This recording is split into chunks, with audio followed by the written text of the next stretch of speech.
نحمدہ و نصلی و نسلم علی رسولہ الکریم اما بعد۔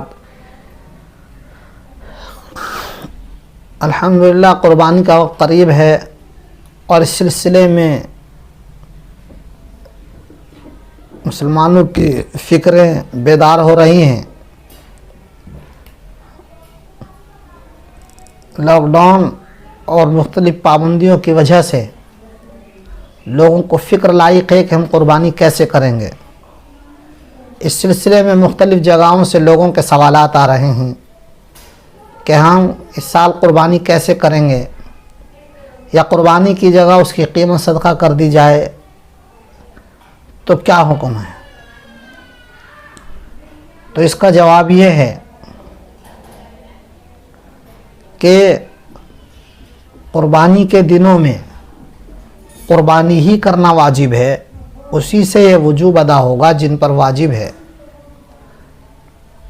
اور قربانی کے دنوں میں صدقہ کر دینے سے قربانی کی قیمت کو یہ واجب ادا نہیں ہوگا۔ یہ ایک مختصر سا جواب ہے، تھوڑا سا اسے کھول کر سمجھیے۔ قربانی چونکہ شعائر اسلام میں سے ہے اور ایک مخصوص عبادت ہے اور مطلوب ہے شریعت میں، جس طرح نماز ہے، حج ہے اور دوسری عبادات ہیں۔ یہ اگرچہ الگ بات ہے کہ نماز، روزہ، حج یہ بنیاد ہیں اور فرائض ہیں، لیکن قربانی بھی واجب ہے اور وہ بھی شعائر اسلام میں سے ہے۔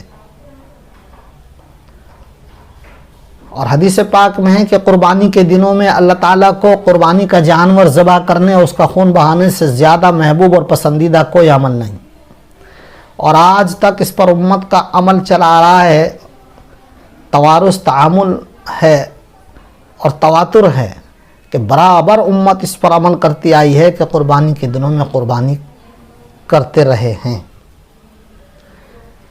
اس لیے یہ بات تو ذہن میں بٹھا لینی چاہیے کہ قربانی کا بدل صدقہ یا خیرات نہیں ہو سکتا۔ جو عبادت جس طرح ہے تو وہ ایسے ہی رہے گی۔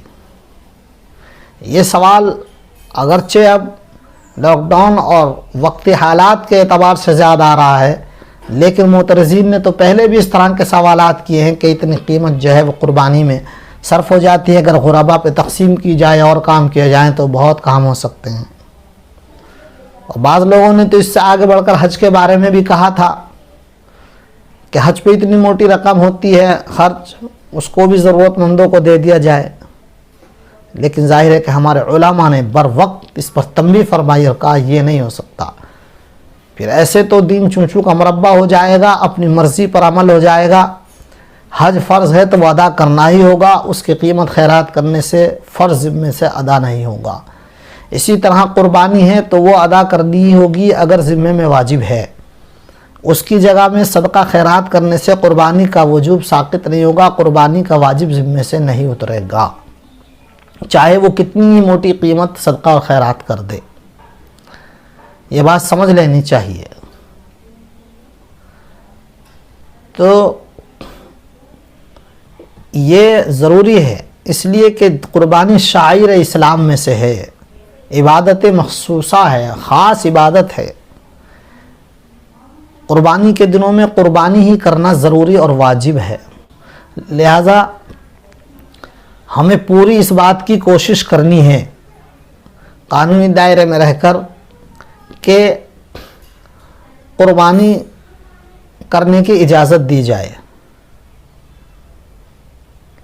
اور اس سلسلے میں جو ہمارے رہنما ہیں ان میں سے بعض فکر مند بھی ہیں، اور اس بات کی گزارش کی بھی گئی ہے حکومت یو پی سے کہ وہ قربانی کے لیے اجازت دے اور اس کے لیے حالات سازگار بنائے۔ اللہ سے ہم دعا بھی کریں، لہذا پوری کوشش ہماری یہی ہو کہ قربانی ہو۔ اپنے بستی اور اپنے ضلع اور صوبے میں نہ ہو سکے تو جس صوبے میں اجازت مل جائے وہاں کرا دیں، دوسری جگہ کہیں بھی کرا سکتے ہیں جہاں اجازت مل جائے، اپنے آپ کرنا ضروری نہیں ہے۔ خود کریں یا دوسروں سے کرائیں، جہاں اجازت مل جائے وہاں کرائیں، پوری کوشش قربانی ہی کرنے کی وہ کرنی ہے اولا۔ لیکن اگر تمام کوششوں کے باوجود قربانی نہ ہو پائے تو قربانی کے دن گزرنے کے بعد ایک درمیانی بکرے یا بکری کی قیمت صدقہ اور خیرات کر دی جائے، غریبوں کو دے دی جائے، تو پھر اس سے ذمے سے قربانی کا وجوب اتر جائے گا اور ساقط ہو جائے گا۔ لیکن اگر کوئی شخص قربانی کے دنوں سے پہلے ہی یہ سوچ کر کہ چلو قربانی تو ہو نہیں رہی، ہم صدقہ کر دیں قربانی کی قیمت کو، تو اس سے قربانی کا وجوب نہیں اترے گا۔ قربانی کے دنوں سے پہلے اگر کوئی کر دے تو نہیں، یا قربانی کے دنوں میں بھی اگر صدقہ کر دے تو اس سے واجب ذمے سے نہیں اترے گا۔ قربانی کے دنوں کے گزرنے کا انتظار ضروری ہے اور پوری کوشش ضروری ہے کہ کسی طرح سے ان 3 دنوں میں قربانی کا عمل ہو جائے۔ لہذا قربانی کے دن گزرنے سے پہلے صدقہ خیرات قربانی کی قیمت کا کرنا، اس سے صدقے کا ثواب تو مل جائے گا مگر قربانی ادا نہیں ہوگی، وہ ذمہ واجب رہے گی۔ اسی طرح قربانی کے دن گزر جانے کے بعد اگر کوئی شخص قربانی نہ کر پائے تو میں نے عرض کیا کہ پھر اس کے لیے جائز ہے کہ وہ ایک درمیانی بکرے یا بکری کی قیمت صدقہ خیرات کر دے۔ اگر اس نے قربانی کی نیت سے کوئی جانور خرید رکھا ہے اور وہ موجود ہے، قربانی نہیں کر سکا، تو بے نہیں اسی جانور کو صدقہ کر دے، پھر اس کے ذمے سے ساقط ہو جائے گی قربانی، یعنی اس کا واجب اتر جائے گا۔ تو خلاصہ یہ ہے کہ قربانی کرنے کی پوری کوشش کرنی ہے، اپنے یہاں ہونے سے کہ جہاں اجازت مل جائے وہاں کرائیں، دوسری جگہ کرا دیں۔ اگر پوری کوشش کے باوجود کہیں بھی قربانی نہ ہو پائے تو پھر قربانی کے دن گزر جانے کے بعد قربانی کی قیمت کو صدقہ کر دیں، تو وہ جو ہے اس کے ذمے سے واجب اتر جائے گا اور وہ ادا ہو جائے گا۔ اسی کے ساتھ ساتھ ایک بات یہ بھی سمجھ لیں کہ بہت سارے ہمارے بھائی واجب قربانی کے ساتھ ساتھ نفلی قربانی بھی کرتے ہیں، اپنا اعزہ اقربا صحابہ کرام رضی اللہ عنہم اجمعین اور حضور پاک صلی اللہ علیہ وسلم اور دوسرے حضرات کی طرف سے نفلی قربانی۔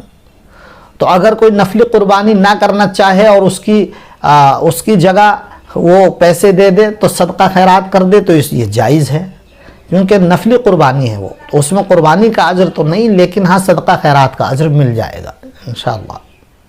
لیکن واجب قربانی میں ایسا نہیں کر سکتے۔ اسی طرح بہت سے لوگ بہت موٹی قیمت کے جانور خرید کر لاتے ہیں، میں نے پچھلے سالوں میں بھی کہا اور ہر سال تقریباً میں اس مسئلے کو بتاتا ہوں اور کہتا ہوں لوگوں سے کہ بہت زیادہ موٹی قیمت کے جو لوگ خریدتے ہیں یہ نامناسب بات ہے۔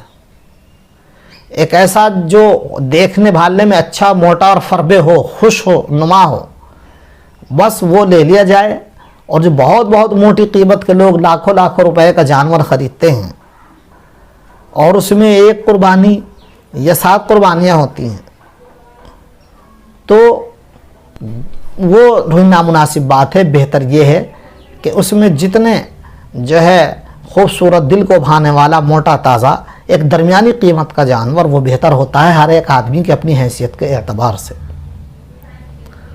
چنانچہ کتابوں میں مسئلہ لکھا ہے کہ جتنے میں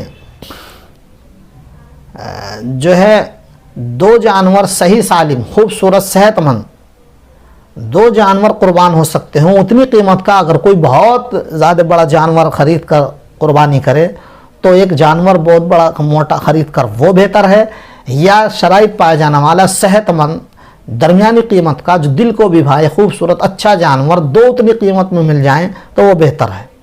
تو اس کا جواب لکھا ہے کہ وہ 2 جانور کا کرنا بہتر ہے، کیونکہ اس میں غریبوں کا بھی زیادہ فائدہ ہے اور زیادہ لوگوں کے حصے بھی ہو جائیں گے۔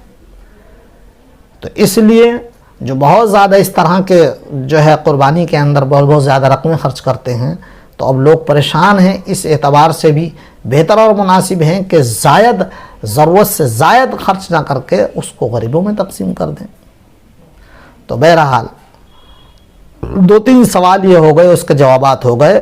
حالات تو ہیں ہی، ہمیں اللہ سے دعا کرنی چاہیے اور کوشش کرنی چاہیے کہ اللہ تعالیٰ ان حالات کو سازگار بنا دے اور ہر عبادت جو ہے وہ اپنے وقت پر صحیح معنی میں انجام پذیر ہو، اور قربانی کے بھی اللہ تعالیٰ جو ہے وہ خیر و عافیت کے ساتھ راستے کشادہ فرما دے۔ باقی ہم کوئی بھی ضرورت پیش آئے تو اپنے علماء سے رابطے میں رہیں اور ان سے ہم پوچھتے رہیں اور معلوم کرتے رہیں اور اس کے مطابق عمل کرتے رہیں۔ اللہ رب العزت سے دعا ہے کہ اللہ تعالیٰ ہم سب کو عمل کی توفیق عطا فرمائے۔ آمین۔ وآخر دعوانا ان الحمدللہ رب العالمین۔